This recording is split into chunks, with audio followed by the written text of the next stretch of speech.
What's up, everybody? Shawn here with another live Live to Roll. We're back this week just with a Quadcast Hangout general show. So, anything you got to talk about, your questions or anything like that, bring them up. Let's do it. Let's talk. And we're also going to throw in some adaptive tools and tech. If you have any of that kind of questions, we're going to throw some of that in, some of what we're using. But yeah, let's get into some intros and get into just hanging out. I'm Shawn. I'm a C5, C6 quad from a snowboarding accident 19 years ago now. And I don't know, that's about it. Go ahead, Tom. About it. I'm in a different position today. I'm usually like below Shawn in the Yeah. orientation, so I'm just all thrown off. I was just kidding. I am Tom Conaway. I'm a C6B quadriplegic for the last 25 years. And 25 and a half now. Gosh, going on 26. Oh my goodness. And yeah, coming at you from beautiful Southern California. And yeah, that's a bit. That's all there is about me. Um, Bobby, you want to take it? Yeah, thanks a lot. I'm Bobby Rohan, C56 quad for 34 years. And I just learned, sorry for Shawn's grandma and mom, and maybe even Tom's mom if you're not here, but I just learned Tom doesn't know how to do sex. So always interesting what you learn just before the show starts. So yeah, we found out, Shawn and I, that Tom really doesn't know how to have sex. So he's doing it all wrong. So if anybody can help him on Instagram, that would be great. Because I'm not going to teach. I'm too old. let's let's not encourage any Instagram messages. Let's not discuss even why that is a point of conversation. It's all good. It's all good. Yeah, Mr. Wheels, why don't you send him some DMs? Let him, and give him some information. Hey, we talked about this in the sex episode.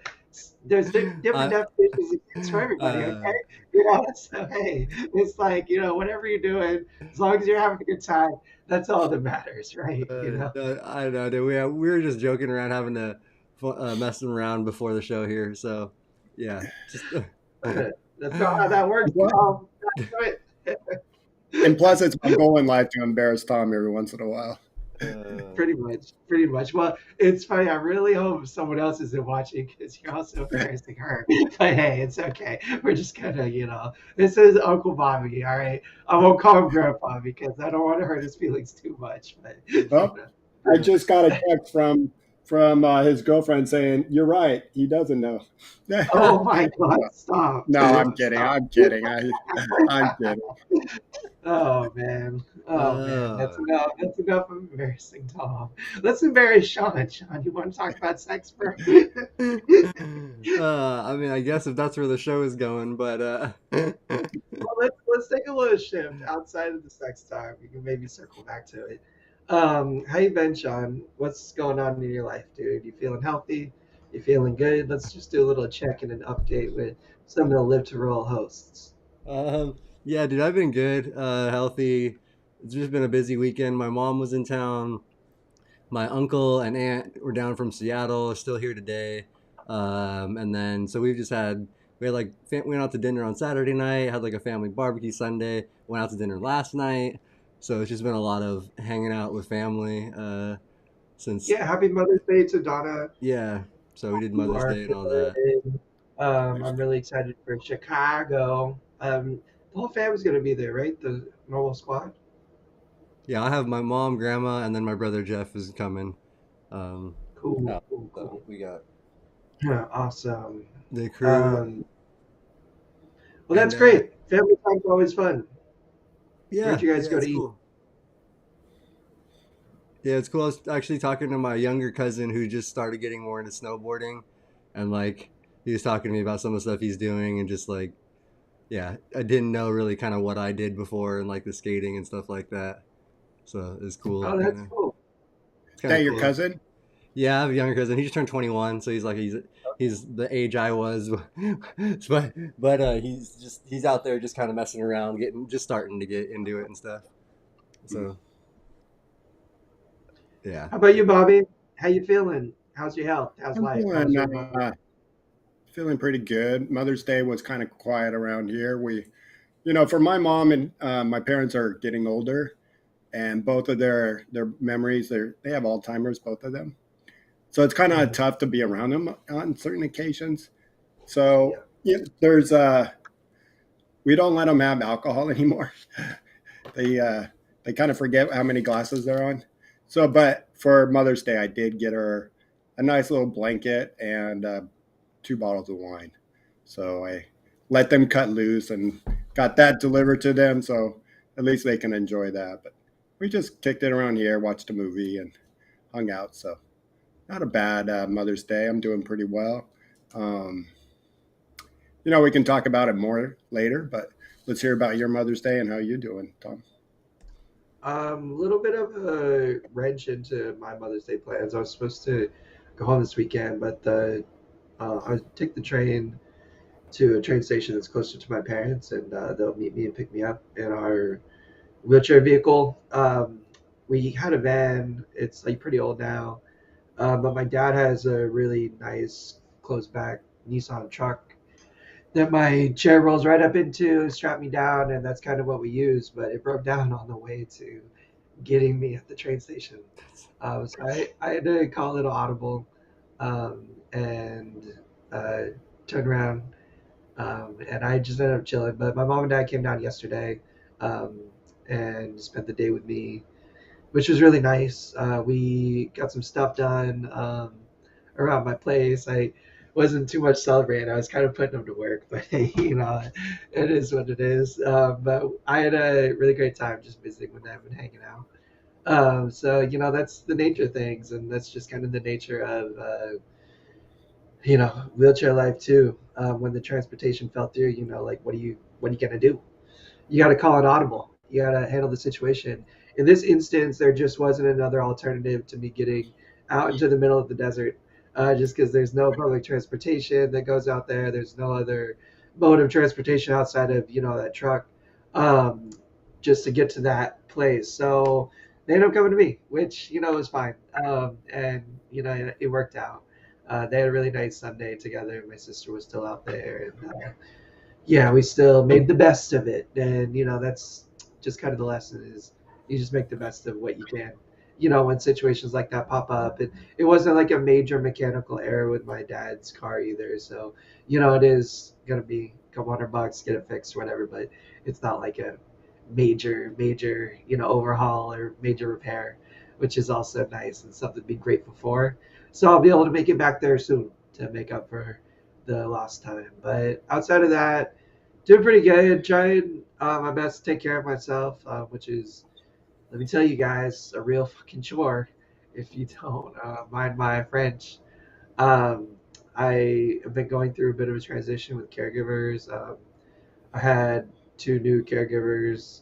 One of whom is still with me and is awesome and going well, but the other one parted ways, unfortunately. But so I'm kind of back to scrambling and trying to figure out that, which anybody who's gone through caregiver transition knows it's not easy.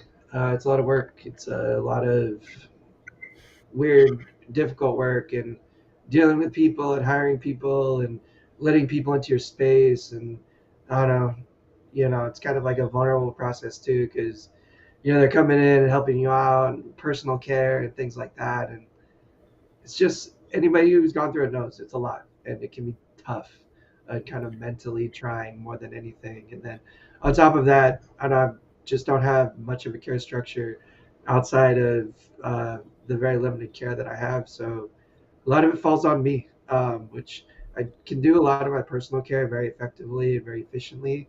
But laundry and dishes and sweeping and mopping and keeping my place clean and all that other stuff that comes along with it, it's a lot for a quad. And it's something I'm capable of, and it's something I'm working out, and it's something I'm also like getting some help with from fam and friends and other people, while I'm restructuring my care and hiring people and figuring it out. But it's it's been a lot. It's been a lot of Yeah, work. and it's got to be frustrating for you, Tom. And I can tell you a little bit later after about my caregiving thing, but to retrain somebody over and Yeah. over again, when you have to go through another person, you're so nervous that it's not going to work out after a couple weeks, and then you have to start over and then retrain. And the comfort level, it just that's got to be the hardest. Yeah, and the circumstances under which she left was also kind of strange and odd to me. Like I've been dealing with caregivers for a decade now, uh, like since I've been out living independently, and I mean for the 15 years before that, family members, some outside hires for the times my parents would go out of town and stuff. But I've dealt with a lot of caregivers, a lot of people, and honestly, like I feel like I'm pretty pro at it, but I haven't really had one just kind of up and quit on me, like without really telling me why or much communicating or anything, and with me not really understanding why either. So it's kind of left me a little like, ooh, like it just was a weird experience that I haven't encountered before in terms of like my caregiver hiring process and dealing with people. But it's also, part of it. It's part of the learning curve too, like even after all this time and so many caregivers and so many people and stuff, like there's bound to be new experiences, there's bound to be new, you know points of learning, and new obstacles to tackle, and it's all good, like no yeah, no bad blood, no ill will, and no nothing like that, but also it's just strange, just different experiences that I've dealt with before. But I'm just taking it, as it comes, and working on hiring somebody new, working on trying to find somebody local that kind of fits and vibes with me, and yeah, it's gonna be able to work. So haven't found that person yet. In the meantime, just figuring it out, and trying to stay healthy and stay good while I'm figuring it out. Which I don't know, like I've been feeling that a little bit too. Maybe you guys could comment on that, like sometimes I get in my head where and it's so pointless to worry about this shit, but like I worry I'm gonna hurt myself. I'm worried that because of my lack of help or lack of care, I'm gonna do something that's gonna hinder, because I'm trying to do it all myself. I'm gonna hurt myself or do something, end up with a skin issue, or do something that's gonna really put me in a bad spot or put me in hot water. Like I don't have like my security blanket set up for if I do encounter an issue like that. Like, fuck, what am I gonna do? And I always have my parents. I always got my people and my fam. Like, worst case scenario, I always have somebody or some people. But it's been bugging me the last week or two. Like, it's just a very vulnerable position to be in. It's a lot of anxiety, Tom. I mean, when you have to deal with so much, and first, on top of number one, you said it, when we have to take care of first ourselves with our health. And you said what, 26, almost 26 years here, things are not what they used to be, and you're not as a young whippersnapper as like you were 10 years ago, and so things catch up with us. So that can be weighing on you, and then you're caregiving, and then making sure you have somebody come in and you're not overdoing it, and then the house is clean, and and that's a lot of anxiety, that then sleepless nights, and then that's not good for our health when we have sleepless nights. So Yeah, totally there. And I think most people in the chat, sounds like Jose, was going through some of the same stuff, and losing a caregiver for 3 months, and then having people not show up. So yeah, it's got to be so frustrating and worrisome, and it weighs on you. It's a lot. and, the other part of it too is there's like a little bit of self reflection, but I'm a stubborn son of a bitch. Anybody that knows me really well knows I can be pretty stubborn, and that can get in my way when it comes to asking for help and stuff sometimes. Because I don't know, like I just think I can do it all, or I want to do it all. Therefore, like I don't really accept this reality where like I can't, or maybe like I should be asking for help, but I just kind of instead get pissed off. It's like, no, fuck it. Like I can just figure it out. Like I'll just figure it out. I'll do it. Like I don't care how long it takes me. I don't care, how much work it takes. Like I'm gonna figure it out. And part of that is like how I've survived and how I've gotten as far as I have in terms of my independence. Is like, I have really pushed myself, but that's where this self awareness really needs to come into play, and where I gotta stop and look in the mirror and be like, Tom, bro, what are you doing, man? Like why are you doing this? Like when you have people in your life around you that you could just ask for help and stuff. And it's something I really struggle with, and something I battle with in my brain all the time, and something I'm constantly working on too, to ask for help and to kind of let my walls down and stop being a stubborn son of a bitch, and say like, hey, I can't do it all. I need some help. Here's reality. Like I'm blessed to have people close to me that are there and able to help. So like, what the fuck am I doing? Fighting it. And that's just kind of weird psychological stuff that like I think I deal with, but maybe some others can relate to. But yeah. It Anyways, sounds like a lot of people in the chat kind of relate. Yeah, yeah, Jose Kelly Howard Hernandez. mentioned just like it's hard going to sleep after or at night, not knowing if your caregiver is going to show up in the morning. And I've had that feeling multiple times What? when I've had Yeah, kind of when I've been in between caregivers and finding new ones and trying new ones. Like the first month or two, you're kind of like not sure if they're going to consistently keep showing up on time. yeah, and especially when I used to travel. Oh my gosh, not meeting a person, like, is this going to happen? Like all night long, I wake up like, okay, it's 2:30. Okay, no, it's 3.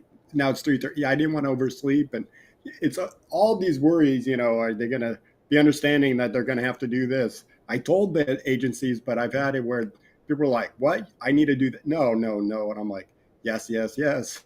So yeah, you do. You got to stick your finger up my ass, and pardon the French, but that's literally what you have to do. I'm sorry. And, so it is, it's pretty, it's pretty, it weighs on us a lot.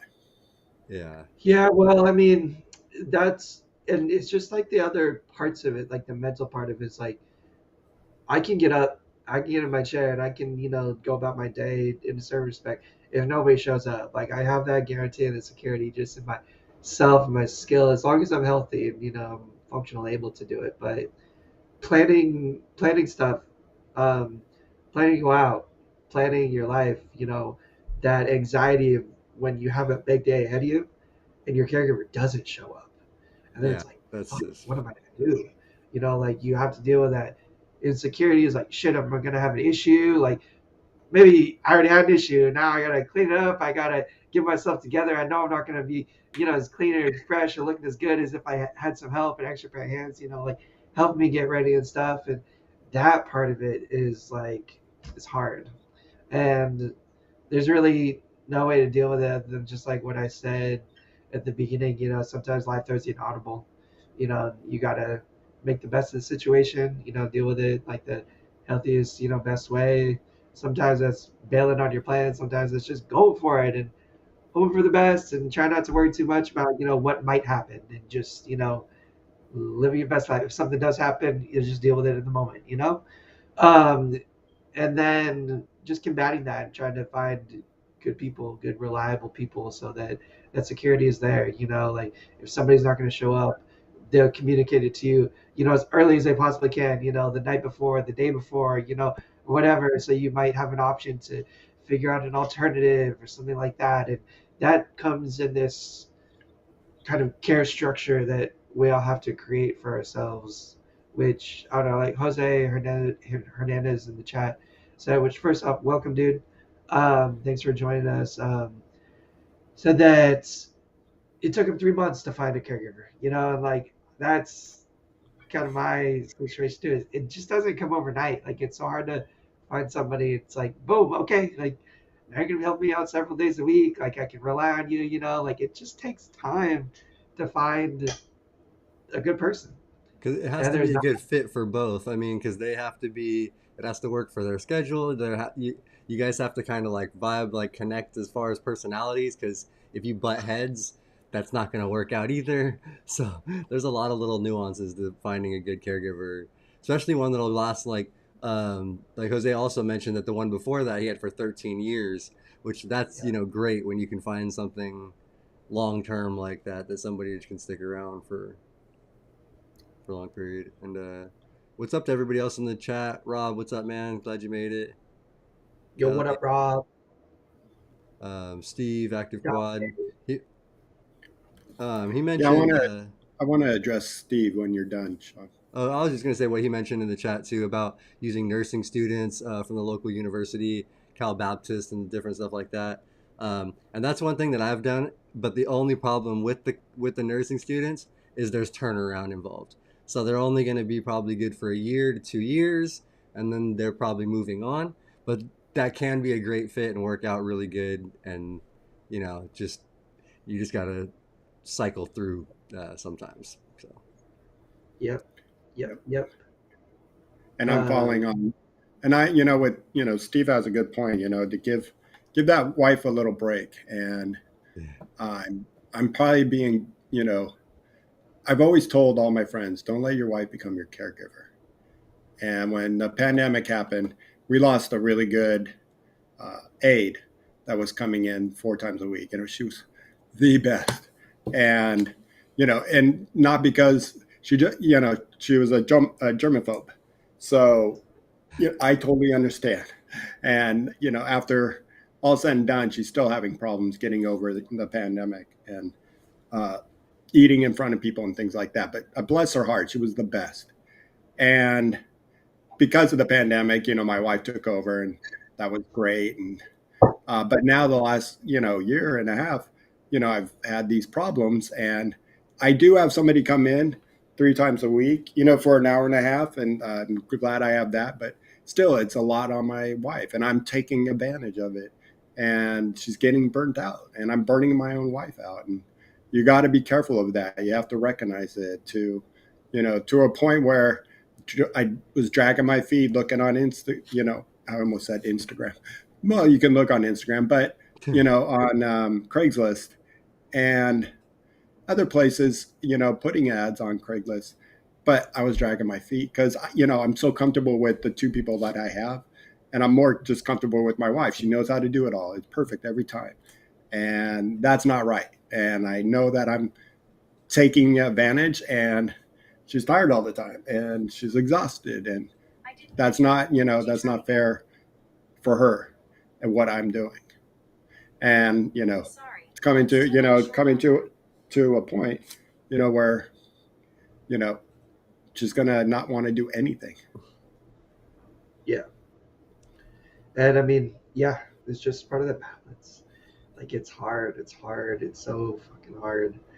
Um, but finding a healthy balance is so important for your health, your partner's health, your family's health, your friends' health. I think like finding good balance, and losing that balance can be one of the hardest things. Rediscovering it, equally as hard.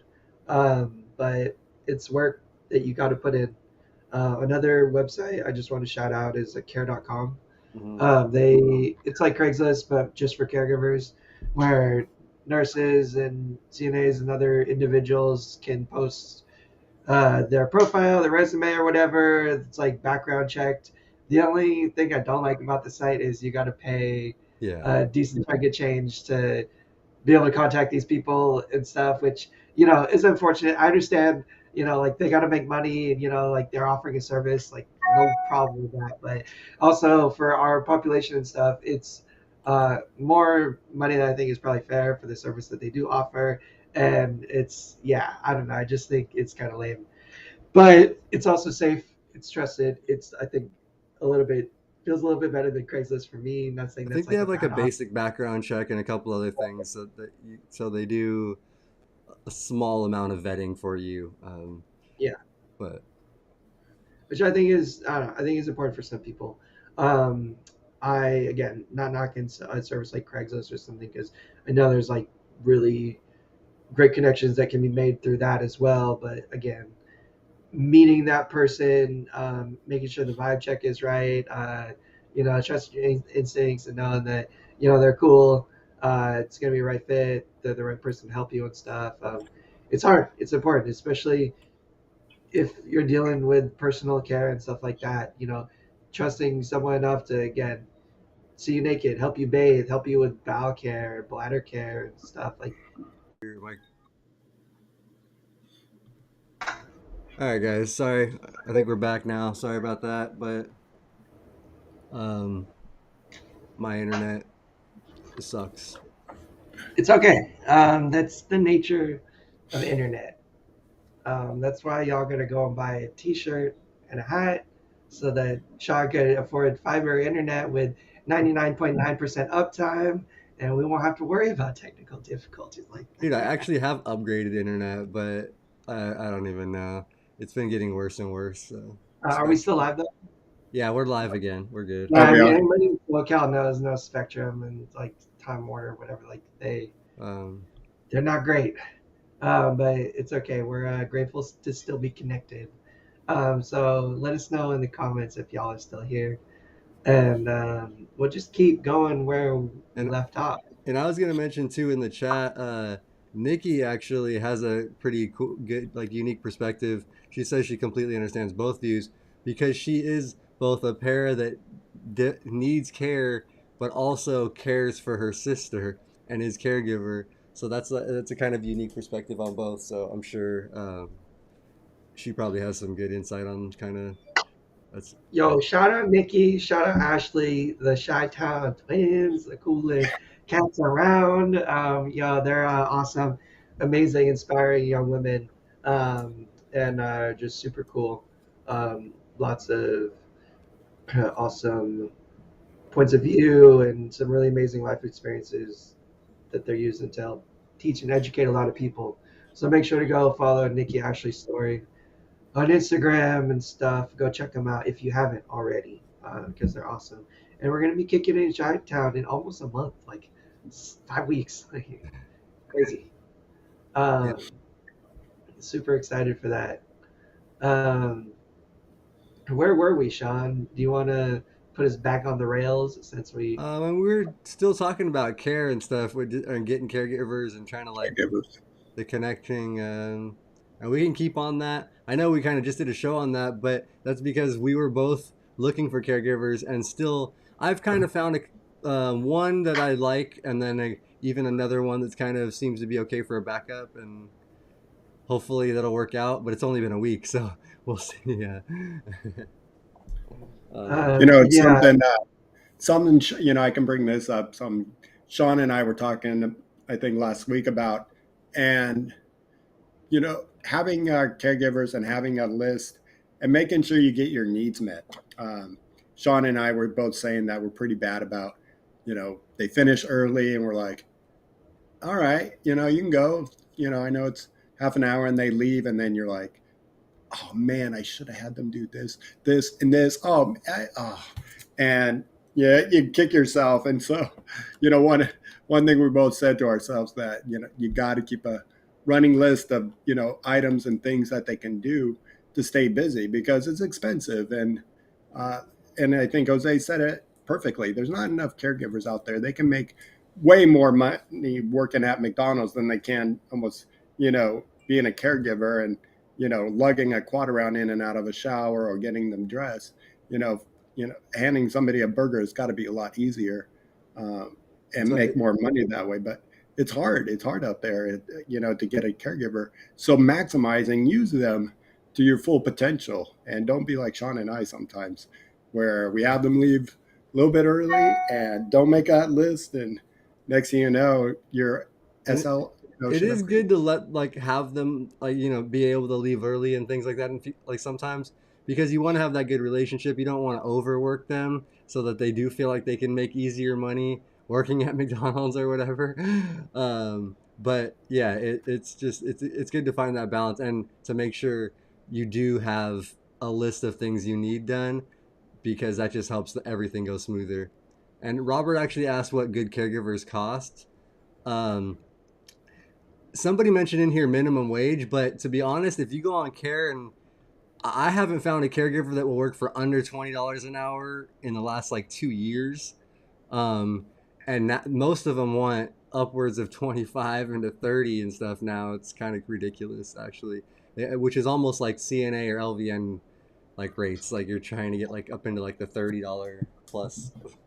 I don't think it's unfair for them to like want that, but also at the same time, it's hard for most individuals in our situation. I think a comment earlier, Jose said, you talk to people all the time that don't have care, don't have adequate care, don't have access to care, and really suffer and struggle as a result. And I mean, I personally too know that there's many quads and pairs and other individuals with disabilities, and I mean, I hate to say it like this, but who die every day because they don't have access to care.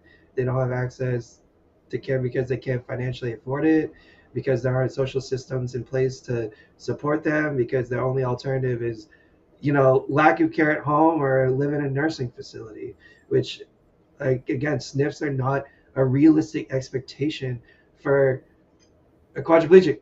For It's just long that's term, not. like living your life out? No. Yeah, no. And I mean, again, this is like little SJW Tom rant right here, but it breaks my heart. Like, it absolutely, it enrages me to know that in 2023, that there are individuals that need help, that don't have access to these simple services that honestly should just simply be provided. And yeah, it might make me sound like a socialist a little bit, but hey, that's what I think. I truly, honestly believe it, and it's really, it breaks my heart to hear those stories too. Like Jose said, like, as someone who has support and can, kind of survive and rely on himself to a certain extent, like, I can only, really feel how impossible and how hard and scary it must be for those who can't do that and then still don't have access to care. It's really, really tough, really hard. Rihanna asked me some questions in the chat. What tools have you been relying on more to help you, Tom? Any new discoveries? New tools. I wouldn't really say any new tools. Like, in terms of like my independence, it's just like paint a little picture. What I've My care situation for like the last year, 2 years, has been like 2 days a week of like nursing care, shower, bowel care, stuff like that, and then 3 days a week of like evening care, light cleaning, laundry, dishes, light food prep, mostly just cleaning out my place, making sure it's accessible for me to operate in. That has since the evening care part has gone away. So I just have 2 hours, 2 days a week in the morning for a shower and bowel care. Then the rest I'm doing. Um, what have I learned? Any new discoveries? It's fucking hard. That it's not really sustainable um, on my own for long term. Thankfully, I got Kit Kat and my mom, my dad, and my sister, and other people that have kind of been able to step in and help me out with laundry and, certain things that are really hard for me to do independently. But also at the same time, it's like 5 or 6 days a week where I don't have anybody all day long, never at all, period. So if I have an accident or if I have an issue, it's, 3, 4, 5 hours of personal care. Then, I got to kind of pause and stop everything I'm doing and do it and take care of myself, and then deal with like the physical exhaustion following, and, like the physical struggle that comes along with that. So what I've learned and discovered is it's not sustainable, nor is it healthy. And it's kind of scary for me too, because I'm just really afraid I'm going to end up with a skin issue or pressure sore, hurting myself. Like, I got this thing on my elbow. It's just like a cut that I got, but it's in the worst possible spot. It's every time I transfer, every time I dress, every time I do anything, like, it starts to bleed again, like, it's a pain. And it's just like kind of putting in perspective how fragile the balance is for me right now. And um yeah, so what I don't know, like, the tools and everything that I do, we can kind of switch the topic and talk about some of those tools that allow me to operate and be successful and independent, as I am. But what I've discovered and what I know is how unsustainable this is for me for long term. And honestly, like, pisses me off. It upsets me too, because I don't know, like, my stubborn ass just thinks that if I can just push hard enough or work hard enough or get strong enough, like, I can just like achieve this level of independence that I want so bad. But like, reality is a different story, and I gotta face it. I can't ignore it as much as I'd want to, because it's not healthy and it's not gonna end up being positive for me in the long term. It's gonna be the opposite. It's gonna make me less functional. It's gonna make me more dependent, and it's gonna maybe put me in a situation where, it can really put me down. Just like hearing what Bobby went through with your pressure sore and stuff, and how in an instant things can change very drastically. Uh, like, that is so unfocused in my mind right now, and I really want to try to achieve like a healthy balance. And I'm not just trying, I'm working on it, you know. But time, the amount of time that it takes is not small. You know, like we talked about earlier, it can take days and weeks and months. And in the moment, that can feel hard. It can feel scary, knowing that it's going to take that long. But staying focused, um, working hard to stay healthy, relying on other help, asking for help, you know, where when I need it, where I need it, in that interim too, is something that I'm trying to learn and get better at. And yeah, just continue to work and not kind of get lost in the few months abyss I have, ahead of me. That I'm going to be in limbo still. I'm going to just try to find some security in that, uh, structure that I do have, and keep working on finding a better, healthier balance for myself moving forward. Because I'm okay right now. I'm healthy. Like, I didn't mean to scare anybody with my elbow thing. It's not that bad. It's just in a tricky spot for me, and it's something small that like could turn into something worse if I'm not careful. Um, but just the discoveries, Brian, are mostly just about perspective and learning. Like, oh shit, I need some help. I gotta figure this out. I gotta work really hard to figure it out as soon as possible. Um, but yeah, that's Hey, Tom, we that. got a bunch of questions, besides caregivers that, asking us in the chat, but I do want to get back to your elbows because that scares me, and I'll tell you my story later. But Gretchen is heading out soon, so she wanted to ask about as a C56 traveling independently. It's doable, but definitely different than para. Any tips for exploring cities with Cedric? Um, I can go first. Depending on what city you go to, if you're doing this by yourself, uh, what Shawn and I have done before is call an agency. Usually, I had luck with agencies. Shawn's had luck with Craigslist, but I don't care what I'm paying because it seems like agencies are a lot more reliable by sending somebody. So first they're like, oh, for 2 days? And I'm like, yes, I will pay cash. I will send you a doctor's note and everything you need to know about me. And usually I get a yes, and then I get somebody from an agency. So now I got somebody that might be more reliable than Craigslist, and they don't show up. That was, something I've done when I've traveled by myself. I do not like traveling by myself. It's been a pain in the ass. It's a lot of work, with the travel suitcase and stuff like that. But if I'm traveling, I'll tell you one of the best cities I've ever went to was DC. It is so accessible, and to see everything is so accessible, and all the museums and all the monuments was amazing. And to do something like that, I highly recommend it. Um, Yeah, I just to keep on the traveling topic. Um, when Sean and we've talked about this on other shows, we actually have some shows where we talked about it in really great detail. So Gretchen, if you go back to like our Houston kind of recap from the Abilities Expo last July, that's really good, in depth, kind of how Sean and I handled it.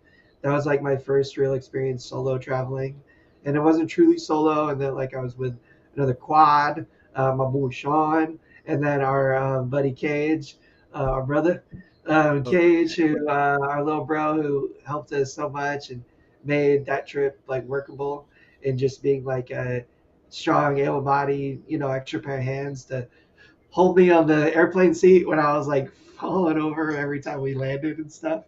Um, but Shawn also worked really hard to hire some caregivers that came into our hotel, helped him and I out both.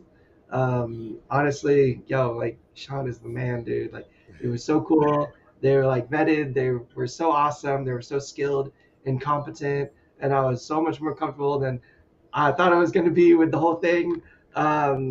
It's definitely possible. It feels really awesome. Um, Again, plan out your trip, plan out every detail.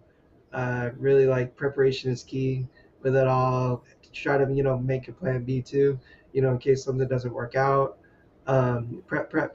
In addition to just the caregivers and stuff, like I brought everything, packed everything that I needed in the event that the caregiver didn't show or it didn't work out. That I'd still be able to survive, still be able to get myself well enough to like be able to get on that plane back home.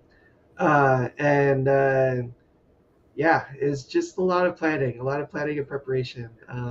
If you do want some more detail, I really recommend going and watching those other episodes. But if you also want to reach out to us personally, we can answer kind of more nuanced questions in that regard. But I would say that just preparation is key. And when we say we're planning this, Shawn was planning this like, a couple months before we were doing it, trying to hire people and contact people and, FaceTime or Skype with the caregivers and see a face and make sure that they're actually, a normal human that's gonna, not show up and try to take advantage of us or something. Yeah, and that's what I actually for those trips.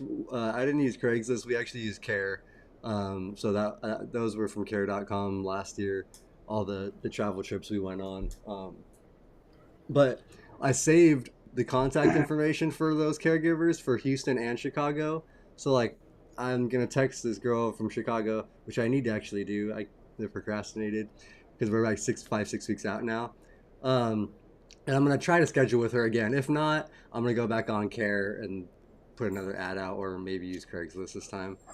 Um, I'm rolling out with the squad this time. I'm going with my mama, who's been my yeah. caregiver So you'll. my best caregiver, and she's gonna be there to help me out and help all of us out. I'm sure whenever we need, and my sister's gonna be there too. So I'm just rolling with the squad, and honestly, like that's usually the best, kind of most comfortable way to travel and do it is to roll out with the squad. Roll out with the fam and the people that you can help you out, and you'll be there, you'll be secure. If anything happens, it's just a matter of taking care of it. You're good to go because you got the people. Solo travel is something different. It's something that I want to do more too. It's something I kind of like worked really hard to aspire to, but um, I know that the stress and the struggle that might come along with that, it's like, shit, why wouldn't I just want to be with friends and family, if they're willing to come and want to come, anyways, like it'd probably be more fun to have them there in the first place. So, like what am I doing? Trying to like put myself into a position of more work, um, and more struggle for myself when, Yeah. you know, You like, know, and hey, that, I could just, yeah. yeah, and that's what we've done, Tom. I mean, my even though a lot of times my wife and I will do weekend trips, that's great. But for the most part, when we even do a more adventurous trips and some weekend trips, we'd rather travel with people because then they just a little more extra hand. So it's not all on my wife carrying all the bags, carrying, helping this and that. And we get into, traveling. You're always going to get into a situation where step up here, step down there. And when we traveled with friends, it's just easier when the guy, the other gentleman that we travel with, he's like, gotcha, on a lot of that kind of mobility to move around wherever we're at. So it does make it easier when you travel with friends. And just real quick, Rick was asking, wondering how far we can drive before hurting too much. Back in my old days, I can drive 6, 7 hours before I really got tired with, my arm, Yeah, I cannot do or, about 8 hours was my max. I think I did one time with, a bunch of breaks to pee and stuff. But now, after 35 years, it's oh, maybe 2 hours I was gonna say, before I'm done. for me, I think like in a day, my max is probably 4 or 5 hours, and that's like maybe a couple hours wander going someplace, being maybe like a couple short drives there, and then like a couple hours back or whatever, and that's like my max. My longest driving day, one time I drove from Simi Valley to Van Nuys to Chino Hills to Del Mar, which is in San Diego, back to Chino Hills, back to Simi Valley, and I couldn't move my arm for like 2 weeks after that. It destroyed my shoulder. And actually, I didn't have any steering assist on my van. Now I've added 50% steering assist. So if you don't know, you can get additional. I don't know if pairs want to use it much, but for a quad, having the extra steering assist is super key. Oh yeah. Bobby, do you use zero assist or 50, Oh, or do you I use no. zero I assist? got spoiled. My first van had it. You just put it on there. I was pretty. I started driving like a year after my injury, and I was really weak back then. And they put it on, and I can't get away from it. I'm just, I hear like my buddy Paul up in Canada. He's like doesn't use it, and I'm just like, I can't do it. Like even I tried this last van I got 10 years ago. They just put 50%. He goes, "You're strong now," and I'm like, "I know." So yeah, I can do 50%. And nope, left turn, nope. I'm like not comfortable. This is not going to happen. When I make those left turns, I'm like, Hey, nope. one other question, Bobby. Where is your steering knob, your tri pin? Is it up at the 2 or like the 2 o'clock, or down at the 4 o'clock? Or where do you keep yours when you're just sitting? Because I've always had mine up at the 2, and just recently, Andrew Skinner from the Triumph Foundation, a founder and good friend of ours, he's like, bro, move it to the 4. It's so much easier when you're driving, like the position. And then for lefts, you have more leverage to come up and around. You're not up, because I have that same problem for lefts. If I have a big left, it's like, or a long banking left of like an interchange freeway, I'm like, oh fuck, I'm like way up into this position. It's just killing, like. um, Yeah. so I'm just curious. Yeah. Believe it or not, I do too. You do two So, o'clock also? but Okay. it was more out of a necessity than anything because it was I had it at 11 o'clock, and I forget what happened, or I think I had it at 4. Maybe I had it at 4. But what it did is one knob was because I got sensitized steering or low effort. It I needed a counterbalance, so I put one at. I'm like, what happened if we just did another knob at the top?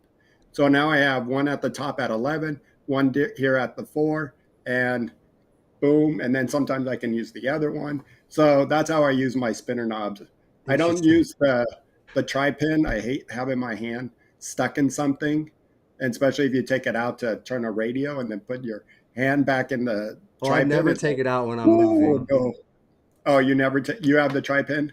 Yeah, I do have the tripod, and I never take my hand out when I'm driving. Like I have to wait. If I have to adjust AC radio, I have to wait till I stop. And if I'm on the freeway and like the AC's blasting and I start freezing or something, I'll just be like trying to move out of the way of it. Like fuck, this shit's cold. Or if the heater the other way, I'm like, And I don't. And most of the time, a lot of times, I drive underneath the steering wheel. Like I don't even leave my hand on the knob, and then so I put my thumb in between the steering wheel to. So a lot of times I'm not even using my knob to turn or something. Like I come crazy. up here, I haven't tried that. hit that wheel, and just do that for rights because right's so easy. But left, yeah. You're a gangster, Bobby. You're an OG. Well, and you know what happened? I took it to like Dodge, and they lost my tri pin. And so we were like SOL. And my dad ran over to Pet Boys or something. And back then you can get them was a little suicide knob. Yeah. Oh, I love that thing. That thing was plastic, small, and it was easy to use. Yeah, and ever since I just been using a knob. Right on. Uh, All right, that's I guess that's cool for our driving. we Uh, had another question from Wheelchair Rick too. I just want to touch on. He said, "How do you lose weight?" oh yeah, It's so Sarah. Diet and exercise, baby. There's no tips or tricks or magic beyond that. Diet and exercise. Eat right. Exercise can be difficult when you're in a chair, but you just got to get creative with it. That can be as simple as going out pushing a couple miles around your neighborhood or down a bike path or like somewhere where it's safe to do so. If you have access to a gym or some equipment that maybe made for a wheelchair, again, that's a little far and few between for most places, but they do exist. So, I just thought I'd put it out there. There's Well, not really affordable, but there's definitely like equipment you can order too. Some of the more affordable stuff is like exercise bands and things like that, which you can certainly rig up to be accessible and functional in your home. There's more expensive pieces of equipment too, but what's up, Bobby? I'm flipping off Robert and uh, for saying that, and Paul saying that. That's a I don't want to driving. drive with Bobby. So, Talking crap so about that's me Bobby. flipping you off. Especially when I'm driving and I flip off somebody. My wife's always like, "What are you doing?" I'm like, "I'm flipping them off," but they don't know that. So. In my head, that middle finger is Yeah, up. yeah. I'm always like, "You asshole." See, I actually sometimes, because I use this middle finger as like a stylus, you can see it kind of sticks out. Every once in a while, it'll spasm and kick up for me, and I'm like, yes. Like, I always, so I'm not trying to flip anybody off, but I always just use the chin. I always just grab the the chin. It's Well, like, yeah, I'll do that when I'm not in my car, but when you're in your car, you don't have time to do that. Like, oh shit, I put my fist up at people in my car all the time. Like, yeah. yep, that's the. You know, also to piggyback off you, Tom, Paul and I, we coach an online for Zoom. It's on Zoom, so it's easy to join. Staying Driven live. If Paul, you want to put in the website for Rick, it's you can join at your home. We have several classes during the day, and it's a way to exercise, and you don't need any weights if you don't want. You can buy some wrist weights, and we don't do anything somebody can't do, and it's all there. It's a lot of it's cardio. So eating the right diet and cardio and exercising, like you said, Tom, gets you far. And angry quad asked, "Do you train?" Yeah, I train. I train as much as I can, and uh, I need to gain weight. So sometimes my buddy Sarab is always like, "Stop doing so much cardio," because I love cardio, and that's a good way to drop the weight. But it's about what you eat. You are what you eat, and that's what it comes down to. Trying to make healthy choices. That's something. Uh, Tom with his caregiver, he's talked about it on many of our other shows. Is prep work for his caregiver can do prep work and cut up all those vegetables, make a healthy sandwich, healthy salad with some protein, eating lots of protein, uh, finding easy snacks to eat during the day. Wasabi nuts, Shawn's favorite. So Yeah, I was not having do those available. At work, I used to get made fun of because when I left my desk to go to another floor in the hospital, everybody knew me because I had a bag of vegetables on my lap wherever I went.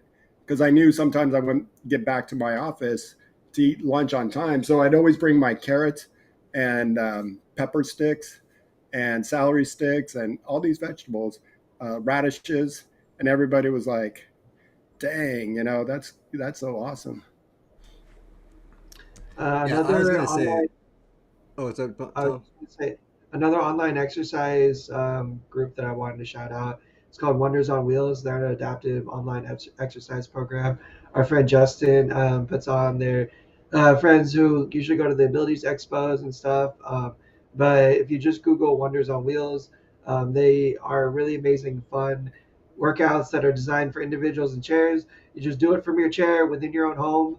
Have your camera on if you want. Don't have your camera on.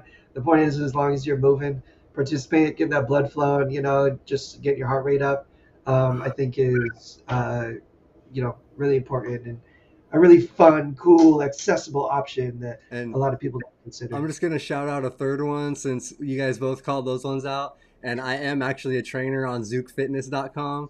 So there is another one called zookfitness.com, but they're not Zoom live ones. They're actually pre-recorded workouts that we have. But there's me and another quad trainer, Rachel, a few other para trainers, so different levels of stuff, and we have some pre-recorded workouts. If anybody wants to check that out, I think it's only $10 a month right now, or Yeah, it's um, really cheap. Where Staying Driven is 25, I think.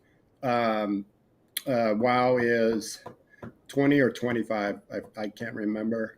Um, it has a lot of pom pom stuff. So if you're not into pom poms, uh, but he's well, Well, it's great. WoW, mostly, it's He'll mostly get you going. it's the mostly Wonders on dancing Wheels. based. Yeah, Uh, Wonders on Wheels. It's mostly dancing based. yeah, the yeah, So Wonders on you got Wheels. Yeah, music going, you're like moving your body, but I'll tell you what, like I've done it a it's a couple workout. times, and like that shit works you out. It's kind of fun too. Like you said, as long as you're doing it, whatever your vibe is, whatever your style is. Yeah, I really like the Zoom videos too because again, it's not like live. You don't have to join a class. Although I think that can be like a good yeah, schedule that is a good and motivator. to Yeah, like motivate you to like, hey, I got my hour scheduled. I'm going to show up, I'm going to do it, versus like sometimes having that discipline to do it yourself is not always there. But if that's how you work and that's how you vibe, there's lots of options, which where they're all really amazing people. There are really amazing companies that try to make it accessible and make it fun and make it good for you. So um, you got some options for sure. And I just to go back to Dominic, is that what I'm doing? I'm not. Nope. I'm not dieting. I'm not. The exercise that I do is my personal care. I got up this morning. I got myself dressed. I did my personal care. I, like have been doing shit all day long, and my arms are don't have too much extra, for exercising outside of, like I just, yeah. I do try to do some exercise though. My girlfriend has a upper toe machine at her place that I try to use sometimes, which is just a adaptive gym equipment that allows you to sit in your chair but also still like use weights. It's like a weight machine designed for individuals with wheelchairs, which I think is a really awesome, amazing piece of equipment if you can get access to that. And yeah, my exercise is just about finding balance. I'm always I want to exercise more, but I'm tired. I'm sore all the fucking time. And I wish I wasn't, but that's my reality right now, at least. Like, I just don't have a lot of extra gas in the tank to hit the gym. I got to save my strength for, again, just personal stuff. Taking care of myself, taking care of my girlfriend, doing other things. I do get a lot of physical activity in. It's just not like super structured exercises, traditional stuff. But I got my guns, like brown No, ass, like no, what the Tom is tool. strong. Like any quad that's doing independent stuff is you're strong, man. That's a hard work. It's a lot of Yeah, work. well, brown ass really like, what tools do you use? I'm like, these tools right here, baby. I got you Smith and Wesson. I got my guns, ready to go. But no, and I know Dominic, like it's all good. I like the jokes. I like the teasing. I do got my quad belly. I never lose my quad belly. I used to be a lot heavier. I did go on a weight loss journey. I used to weigh like over 200 pounds. I got down to like 145, like 3 or 4 years ago, through diet and exercise. And I was going to the gym a couple days a week. I was dieting. I was again. I don't want to recommend this because if you're gonna do it, you got to do it right. You have to do it the healthy way. It can be really difficult.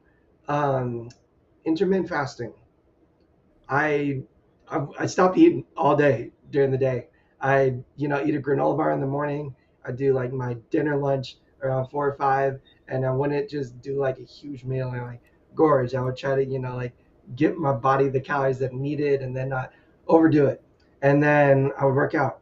And when I was going to college, I had access to a adaptive gym, and yeah, I lost like 50 or 60 pounds, and I've gained a little bit about that back. I'm like 165 right now. So I'm not, but I also feel healthy. I'm not heavy enough to where it's difficult to transfer and get, out of my chair and into bed and, stuff like that.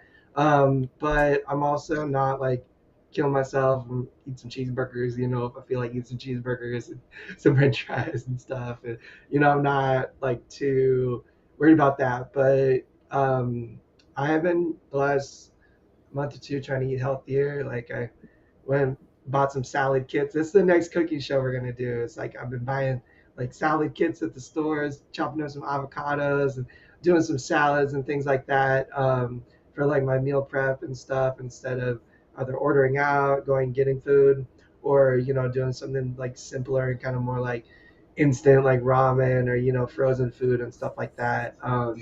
So I'm not so much dieting, but just trying to eat better to feel healthier, and to maintain my health the best I can. But that's really, it's the same, I think, for quads and paras and anybody. The only like thing that changes is, maybe the kinds of exercises that you're doing.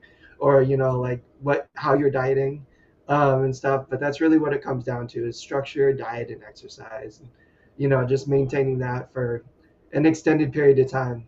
And I mean, that's really what it takes. I feel like something to take note to, if you are a quad or a para, our metabolisms can be a little slower than I think the standard person, just based on our activity level, based on what we're eating and stuff. So change and progression, I think, can be a little bit slower than maybe the average person losing weight. So if you feel like you're a little plateaued in your weight loss progress and not seeing a lot of, you know, change or progress in one direction that you're looking for, just stay after it, maintain it. It just might take a little longer than the average person. Um, and just be mindful of things like that. Like our bodies are different. Like our metabolisms, the way that we burn energy and the way that we lose weight, I think is a little bit different too. So the amount of time that it takes might be a little bit longer, just a different process. But it also doesn't hurt to speak to your doctor about like your weight loss journey, and maybe get some tips and tricks from them, or even speak to a nutritionist or something like that, because it can be hard as a quad. It can be super difficult, or a para, or just any disability. But something that's super important, especially if you're aspiring towards more independence. That's really what helped me get more independent, was losing 40, 50 pounds, because moving my ass in and out of my chair, at a buck 50 is a whole lot easier than at 200. Not to mention the strength that I gained while I was losing the weight. It like, it's just like a exponential thing. You get stronger, but it's also easier to move because just got less weight to move too. But also, I know I'm talking a lot. Just want to say this: love yourself, feel good about yourself, celebrate the quad belly, pray to the quad belly. No, Pray to the quad belly. I, um, it's You it's know just what? No, hard. no matter what, let's just say, yeah, I stopped alcohol 6 months ago, and right after November, my last drink of alcohol was, but I do occasionally have a glass here and there on some dinners on Sunday night. And, yesterday was my anniversary for my wife, uh, and so I had a glass of wine. It's not like cut it out of my life, but I cut it out, more than I was. I was having a glass of wine, uh, and then maybe two on the weekends. So I lost a lot of weight, and just from that, and because I eat pretty well, and I still have the quad gut, and now I have the opposite problem where my doctor's like, eat, please, you're 145, eat, and please eat anything, and I'm trying. I'm not, a lot of us quads have a hard time with a big appetite. You get full fast. A lot of us have that issue with eating and getting our blood pressure just drops. Like mine drops so scary where I'm just hanging on the table going, whoo, whoo. And so so we're sometimes afraid to eat a big meal because it just screws our blood pressure up. And but I try to eat now many times throughout the day, especially with those snacks, eating things with higher calories, and like cottage cheese, and then yogurt, and then a protein shake, and it's just I just try to build up now more on a breakfast, because then I get into the snack, then I get into the lunch, and then a snack, and try to, because I just don't eat a lot in one sitting. We'll um, give you And some that's low actually dose what I. edibles, Bobby. We'll get those munchies going, bro. We'll get that I don't get appetite I up. don't get extra munchies. I don't So, get the munchies when I've done it before. It's because you haven't Robert got ready with your boy Tom. Robert wanted to ask real quick about yoga. Um, Lift or Steve mentioned them earlier. Adapt to Perform on YouTube, which is free. They have free workouts. He does a lot of yoga stuff here and there. Staying Driven does yoga once a week with our girl Angie, so she's great. Um, so that was the yoga question, and congrats on Roy for getting his van. And Darren, heat issues. Hell yeah. I think we all suffer from heat issues. I used to be better when I lived where Tom lives now, up in the valley. But now that I'm in the OC and it doesn't get above 75, sometimes, most of the day over the years, it's the heat issue is really hard on me nowadays, and So if I'm going to go to the beach and it's too hot, I'd rather go to the mall and push, which is a great place to move around if those looking for exercise. And I wanted to also congratulate you and Ellen and say, yeah, happy anniversary. Dominic also Oh, said it in the chat. Oh, Um, happy anniversary, Mom. yeah, so 19 years. Can you believe that she would stick around with Wow. me? Yeah, that's we that's gave you awesome. the house applause. That really is that's great, dude. That's yeah, Ellen's And amazing.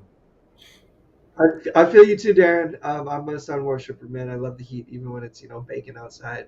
I still like to try to get outside and get some sun and stuff. Just be careful. Set yourself up for success. If you want to be outside enjoying the heat, make sure you got your mister. Make sure you got access to some shade. Like you can be put on outside in the heat. sunblock because I have never I used to never care and I used to sit in the sun and just want and be like all about it. But now I'm getting older. I'm like, yo, protect your skin. Use sunscreen. It's super important. uh, Put So, Sean, protect your skin, but protect your body too, because heat imbalance for a quadriplegic is no freaking joke. It can be super scary. It can hit you out of nowhere too, where you're okay 1 minute and the next minute you're really not. Um, I my trick for staying cool and not like totally drenching myself too is eating some ice. Keep a little container of crushed ice with you. Just chew on some ice and suck it down and cool yourself from the inside out. It can buy me a couple hours out in the heat. It just makes you pee more because it's like drinking. Like all that water is still going to be flowing through your body. Which also don't let yourself get any form of AD. Like if I'm hot or if it's a hot day, and then I let myself get like even mildly dysreflexic from like a full bladder or something, boom, game over. I'm like, I'm dying. Like I'm way overheating because whatever's my body is doing with that autonomic dysreflexia reaction, it makes me feel warmer. And when I'm already hot, that's like bad combo. Then I'm like, I need to get inside. I need to get under some AC. I need to get some cool water on my skin, and start cooling myself from the outside too. Which can be tough. So that's exactly what I needed to do on Saturday after the Adaptive Sports Festival, because that was like the one day we were out in the sun all day. It was hot as crap, and yeah, dude, I pounded my ice water when we got to the restaurant, and I just sat there eating ice chunks. And by the time I was done with the whole glass of ice, I felt like I finally cooled down. It took like that whole hour plus. Um, and then also real quick, I wanted to Mr. Wheels asked if we were going to be going to the adaptive shooting this weekend that's up in Apple Valley. And I'm not this weekend. I have a busy weekend. Saturday I have a fundraiser in Simi Valley I'm going to for our buddy Russ on Wheels. Russell's been on the show here. And then Sunday I'm actually doing like hand cycle like arm bike fundraiser for some cancer. I don't know. They have an adaptive hand cycle, and I got invited to be part of a couple teams. So I got a hand cycle for an hour on Sunday, and yeah, I won't be there. But As we approach the end of the show here, I would be remiss to um, leave a misleading topic on our title. So we're going to cover some adaptive tools real oh yeah, quick that I think we can just do real fast at the end of the show. My favorite adaptive tool that I rely on for everything is my grabber. I just was bending it to show it's collapsible. Traveling anywhere outside of your home, highly recommend getting one of these. It fits right in my bag, so I can take it with me.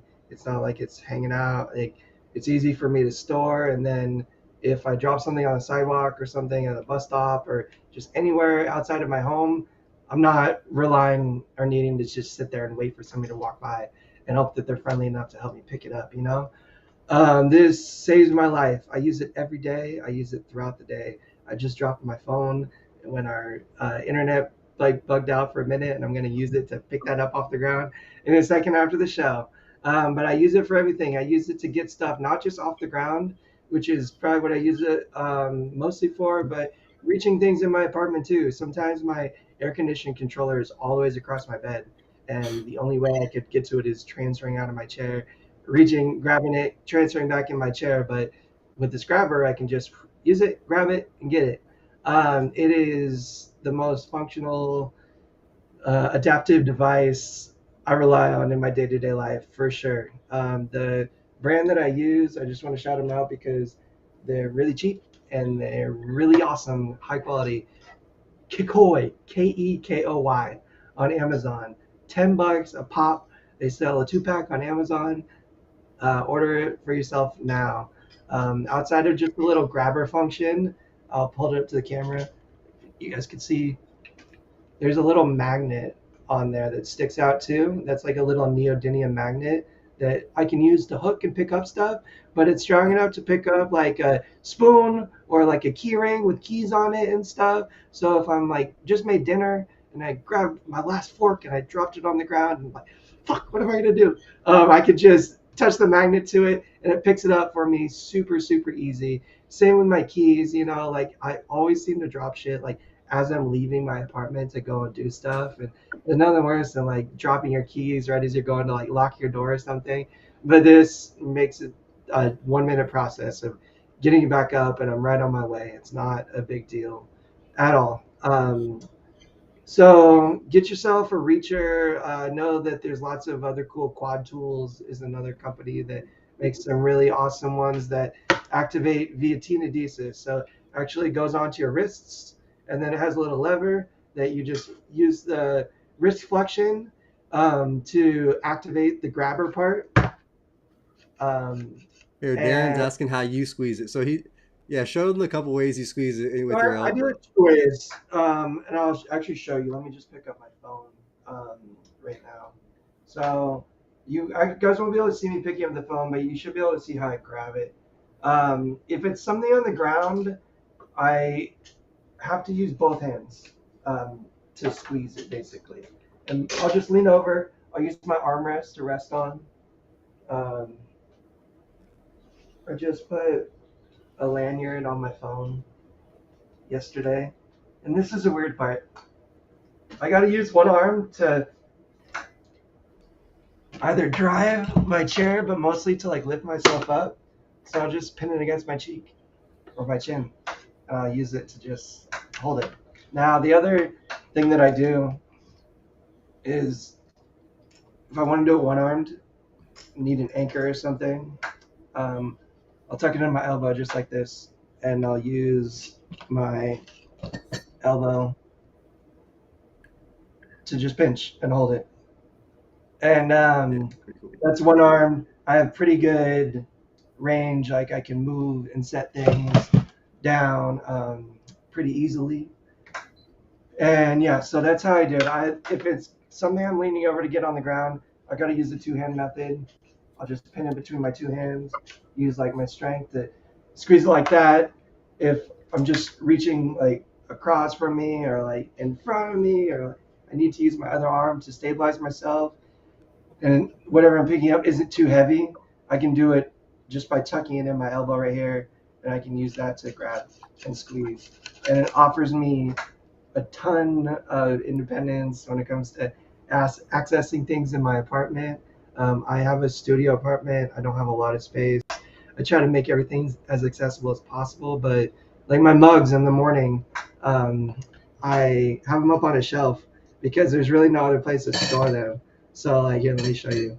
I just finished a cup of coffee, so let me get the spoon out of the way. Boom. I got my little spoon right here. But instead of even squeezing the cup, I'll just Oh, hook you it just hook. on the. Oh, Oh, got a little yeah, spin. Aw. it's okay. Gotta It's make sure you just, drink everything, though. I thought I did, but hey, it's just the dregs. A couple drops of coffee on my sock won't hurt anybody. But that's super easy. It's super simple. I don't even have to squeeze. I just have to hold the grabber, and then I'm able to hook it and get it over to the counter to where I can grab it. That is one adaptive tool. The other thing that I wanted to definitely touch on and talk about is there's lots of devices and things in our daily life that aren't necessarily adaptive tools, but can be super adaptive and helpful and useful. Personal care, I think, is something that a lot of quads struggle with in particular. Like shaving, brushing your teeth, eating, I mean, brushing your hair, things like that. It's something we rely on, or I used to rely on a lot from my caregivers, but I do almost all of it now. Norelco, electric razor. That's how I shave. It's just a matter of, boom, you turn it on and just, like in the morning. It takes me 10, 15 minutes. Like if I got, a little scruff and I just need to take care of myself. This fits super easy in my hand. I can use both hands to do it. It's not as difficult as like using a regular traditional razor. You don't have to worry about the razor blades and maybe cutting yourself or like shaky quad hands and stuff. Super, super simple, easy, amazing. I think one of the best, coolest inventions for quads that I don't know a lot that like use it. Another thing, brushing your teeth. Yeah, those are. Everyone has these nowadays, but if you don't or you're relying on help, get yourself one and try it out. Sonicares are amazing. They clean your teeth really well, but they're just really simple to use. The base is a little wider than a normal, more traditional toothbrush, which is better for me because it's easier for me to grip and handle. And then the Sonicare, it's just kind of a matter of like pushing the bristles against your teeth. There's not like a lot of scrubbing. Like you don't have to really like brush super hard. And in fact, like they tell you not to. So Sonicare is a really, I think, amazing tool. Simple, easy, effective way to manage your dental hygiene and that aspect of your personal care. And then again, this isn't very adaptive. It's just kind of a trick that I found, something I want to share. I think it's important. Um, so you can see my hair is getting a little wild nowadays. I've been growing it out, and it's a pain in the ass to take care of in the morning, especially. But I like how it looks. So like I'm putting in the effort and the work to do so. It wouldn't be without my trusty hairbrush. I don't grip it by the handle. I can't really grip by the handle. I could, and I still do sometimes, like to brush my hair.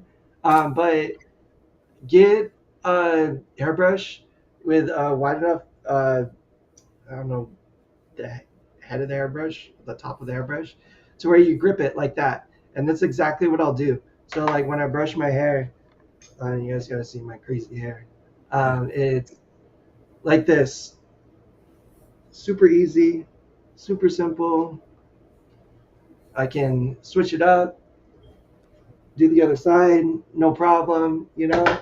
And when you're shopping for things like that, how I found that hairbrush is was just like went shopping for personal care things and I tried them out. There's a bunch of skinny brushes that didn't seem like they work as well in my hand and stuff, and I just found one that had a wider bit or wider brush part that's like just fit for me, and that's the brand I stick with, and it's what I use. What level of injury am I, Jose? I'm a C6B, so C6 incomplete. Yeah, I mean you definitely know what that is. I used to say C56, but I got my Asia assessment done recently, and that's what they pegged me as, C6B. I don't have any fine motor control. I don't have any triceps. Like I can't hold my arm up above my head and stuff. But in terms of my uh, function, yeah, that's where I'm at. Um, Other adaptive tools. Again, I don't have too many like adaptive tools in my life. Um, I just have found traditional kind of tools that like I find a version that works for me that's more adaptive. So I think a lot of stuff out there is adaptive. It's just maybe not labeled as such. So when you are shopping, when you are thinking about things, or you maybe want to try to like, you know, try something yourself, do a little bit of research, find whatever device that might make it accessible for you, and give it a try. Again, that can be difficult, trial and error, and like buying something when you're not sure that it works. And I bought so many things that ended up not working for me. for sure. But I found a lot that have and that provide me a lot of freedom and independence and success with those tasks. And then also practice, practice, practice, baby. The first time I brushed my teeth and brushed my hair and shaved, it took me, long, long, long time, and it was a very slow process. Getting as good with the grabber as I have is mostly born out of necessity. I don't have anybody with me throughout the day, so if I drop something, I got to get it up, and I practice and practice and practice every day for the last decade, and you do something for 10 years, like I promise you'll get good at it or you'll get better at it. But that's also finding the right grabbers and stuff too. I used to use different grabbers that were much more difficult for me, not as easy to use, but through just trial and error and shopping around, I found really cool adaptive stuff. Works a lot better for me, so yeah. I think yeah, you just gotta try find stuff that can work for you. I think the important thing is just trying and like push yourself a little bit to try some of these things on your own. So I think some quads come out of the hospital and just maybe are told they can't do it, so they don't necessarily try. And Gretchen said another thing, which I think is awesome. USB powered lighter. You know, like learning to use a BIC or something can be super hard. Like getting a little plasma Oh, torch where you it's can just like easy. push a button. No, I not. It's easy for us, some seasoned veterans. It's easy now, but I'll tell you what, like it wasn't so easy when we were starting out, burning ourselves every other time. Trying to get the a lighter lit and held for long enough to light the bowl. But it's just a creative solution. If that doesn't work for you, or if the learning curve is going to be too much or too hard or too long, USB little plasma torch like is awesome. It's just a matter of hitting a button and lighting what you need to. My adapted solution to lighters was getting a Zippo, because it's just windproof. One strike, you're good to go. But those can be dangerous if you drop them and it stays lit and you end up burning your house down or something. Like, you might want to be careful with that as a quad. Dropping it on yourself and it stays lit and you end up burning yourself. But again, just get creative. I think most adaptive tools and stuff, a lot of it just comes down to creativity, figuring out what works best for you. And if you What haven't seen my video on how I smoke a bong by myself, check it out on the channel. I show how I light the lighter and how I use the bong. So we got all kinds of great content here. Yeah, I ordered a What's up? Oh, did we freeze? Burn.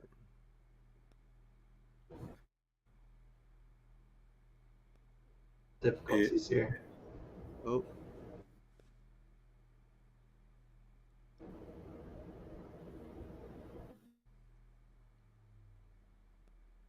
Maybe.